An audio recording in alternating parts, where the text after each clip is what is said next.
mengajar dan pekerjaan kita masing-masing berdoa di rumah. Bapa di surga, kembali kami mengucap syukur dan terima kasih Tuhan, hanya ini doa dan doa agar disempurnakan oleh anak Yesus Kristus Juru Selamat kami. Amin. Baik, terima kasih. Baik, sebelumnya dulu Bapak absen dulu. Nanti siapa yang saya sebutkan namanya silakan ditanya. Ya Pak. Arjun Surajaya, Hadir Pak. Dewi Murnianti, Hadir Pak. Erna Sari. Hadir Pak. Berarti satu orang hari ini yang tidak hadir kan? Ya Pak. Aku berharap kehadiran ini tetap dipertahankan dan kepada teman kalian juga yang sakit semoga segera sembuh dan bisa mengikuti kegiatan belajar mengajar seperti baik. Silakan dulu anak kami berdiri di tempat. Silakan dulu diperhatikan kerapiannya. Tapi silakan mejanya diluruskan. Kalau ada sampah di lantai lalu ditaruh di tempat. Nah, baik sudah. Baik dulu.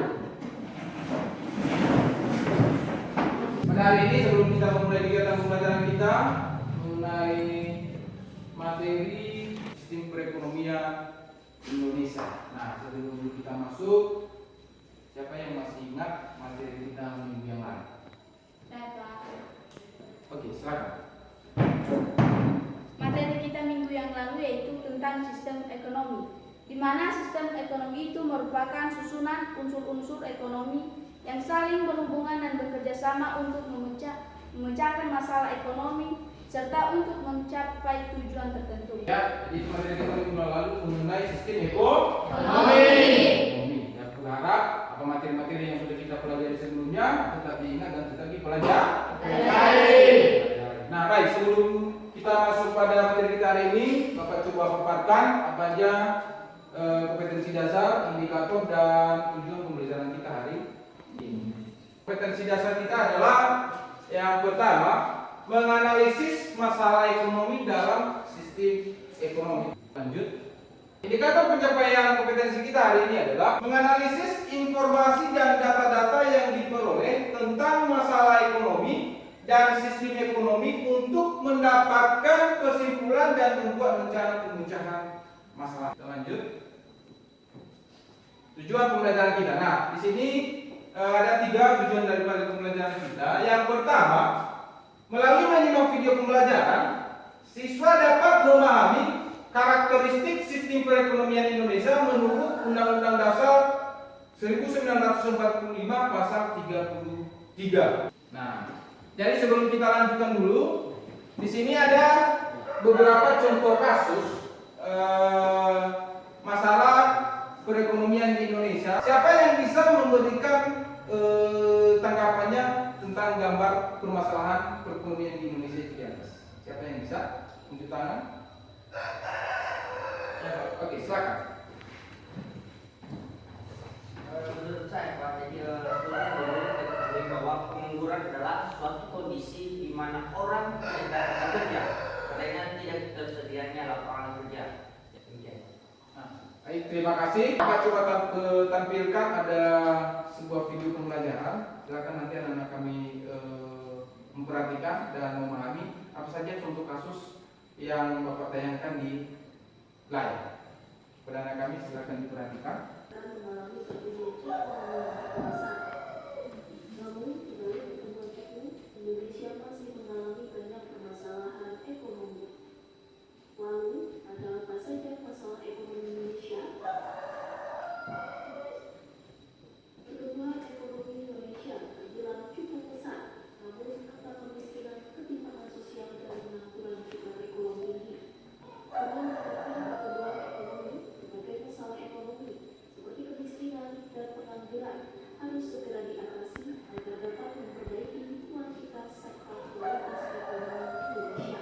Gimana, sudah? Jadi ini adalah beberapa contoh kasus ketimpangan permasalahan ekonomi di Indonesia. Jadi bagaimana nanti cara pemerintah menangani permasalahan tersebut itu yang akan didiskusikan bersama. Nah, sebelum kita masuk pada kegiatan diskusi, seperti biasa silakan sesuai dengan kelompok yang sudah kita bagikan minggu yang lalu. Untuk mempersingkat waktu kita, silakan masing-masing kelompok untuk bergabung di kelompoknya, dipersilakan. Nah baik, bagaimana sudah bergabung di kelompoknya masing-masing? Sebelum itu dulu, Bapak akan membagikan ke LKPD. Di LKPD ini nanti ada beberapa pertanyaan. Silakan nanti anak-anak kami mendiskusikannya bersama dengan teman kelompok 1.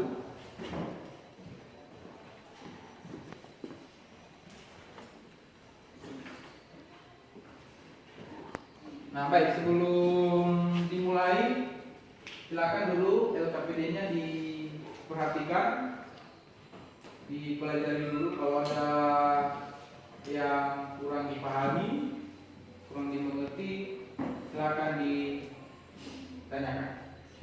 Dipersilakan. Oke, silakan. Untuk mencari jawabannya Pak, apakah bisa digunakan internet atau bagaimana? Oke, silakan. Baik, kepada anak kami untuk lebih mengarahkan anak kami dalam proses kegiatan diskusi, untuk bisa menambah juga amanah referensi kepada anak kami. Kalau ada anak kami yang sudah membawa handphone, silakan mencari bahan referensi di internet. Mana?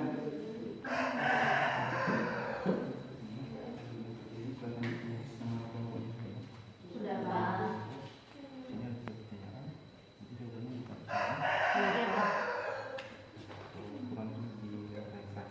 Iya Pak.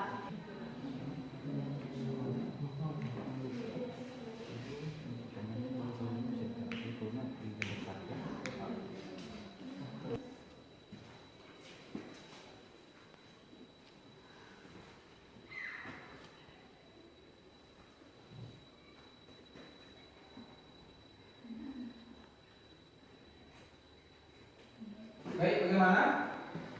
Sudah siap? Kelompok berapa yang sudah siap? Kelompok 1 ya? Silakan kepada kelompok 1 untuk mempresentasikan hasil diskusi. Silakan. Baik, terima kasih kesempatan yang telah diberikan kepada kami di kelompok 1 untuk mempresentasikan hasil diskusi kami yang dijelaskan oleh teman kami sekarang. Baik, kami akan mempresentasikan hasil diskusi kami sesuai dengan pengamatan hasil video dengan pertanyaan. Berdasarkan pengamatan video, masalah perekonomian di Indonesia tersebut, bagaimana pengaruh pertumbuhan ekonomi terhadap pembangunan ekonomi di Indonesia?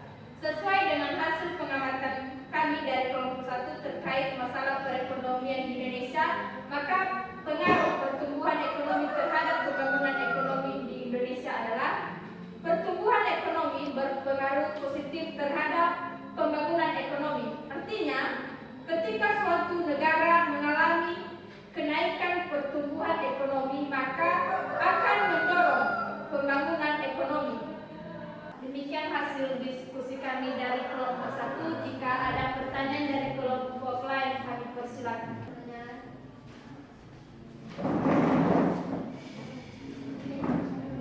Gimana cara mengurangi pengangguran?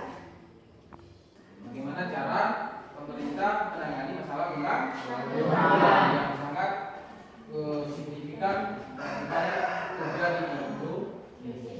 Saya akan menjawab pertanyaan dari kelompok 3, di mana pertanyaan yaitu bagaimana cara mengatasi masalah pengangguran, yaitu 1. Memperbanyak lowongan kerja, 2. Memberikan training kerja, 3. Memberikan sertifikat training kerja, 4. Memberikan workshop usaha, 5. Memberikan pinjaman modal usaha, 6. Memperbaiki kemerataan daerah industri, dan ke-7 itu penyuluhan informasi lowongan kerja. Baik, demikian hasil diskusi kami. Jika ada kesalahan, sekian dan terima kasih. Mari aplaus untuk kelompok 1. Silakan kelompok 1 kembali ke tempat. Baik, Bapak coba menambahkan sedikit ya sesuai dengan apa tadi yang sudah dibahas oleh kelompok 1, bahwa itu juga salah satu permasalahan pertumbuhan ekonomi Indonesia adalah masalah sebaran kasus pengangguran di Indonesia.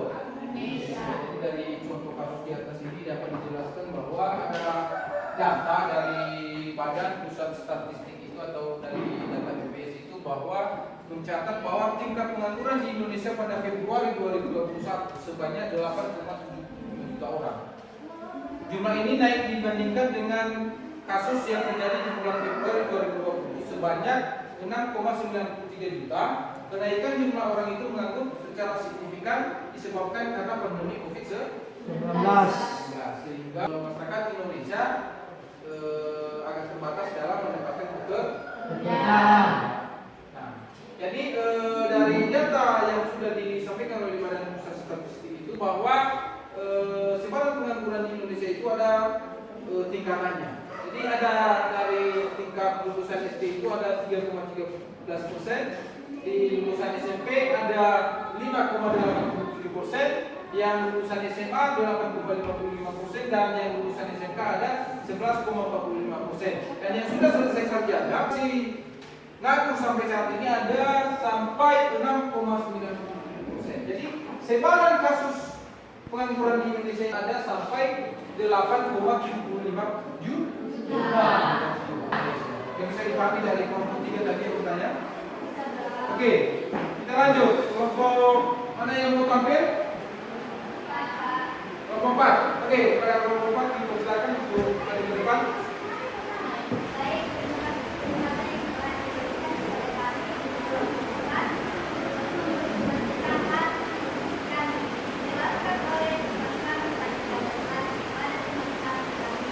Berdasarkan pengamatan video masalah perekonomian Indonesia tersebut, bagaimana cara pemerintah menangani permasalahan ekonomi yang ada di Indonesia saat ini?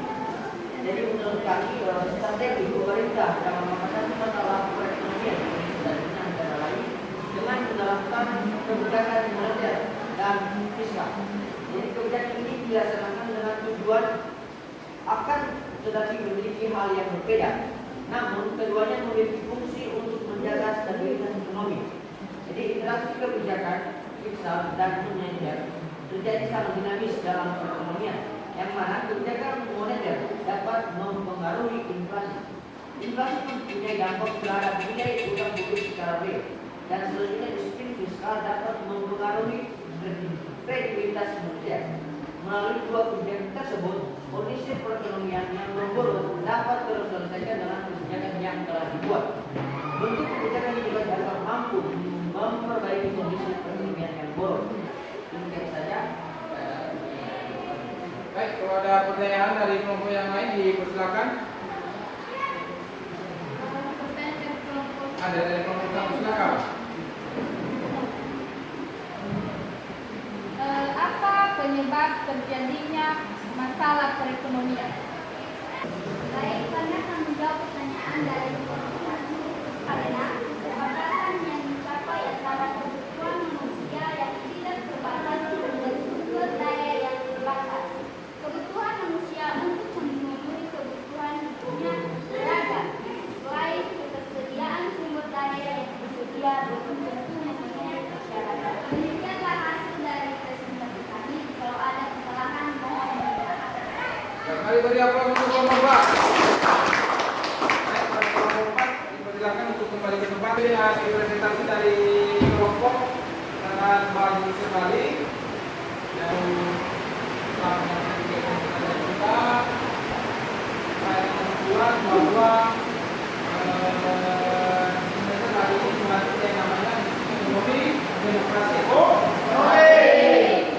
Yang artinya kegiatan ekonomi itu dilakukan oleh tani dan juga yang kedua, ekonomi Indonesia itu berdasarkan pada konsep dan kemampuan dasar pendidikan juga yang kedua yang penting dalam bulan. Baik, sebelum kita mengakhiri atas pelajaran kita, siapa yang bisa memberikan kesimpulan dari materi yang sudah kita pelajari hari ini? Baik, jadi menurut saya kesimpulan dari pembelajaran kita pada hari ini yaitu menurut Undang-Undang 1945 sistem perekonomian Pancasila atau dicekuni dalam pasal 33. Di sistem ekonomi yang diterapkan di Indonesia adalah sistem ekonomi Pancasila yang di dalamnya terkandung demokrasi ekonomi. Nah baik, terima kasih. Itu adalah kesimpulan dari materi kita hari ini. Bapak berharap bahwa materi yang sudah dipelajari hari ini dapat diamalkan di rumah Dan jadi bekal di masa yang akan datang. Baik, sebelum kita menutup kegiatan pembelajaran kita, Bapak mau memberikan tugas dulu. Ini tugas nanti akan dikerjakan di rumah.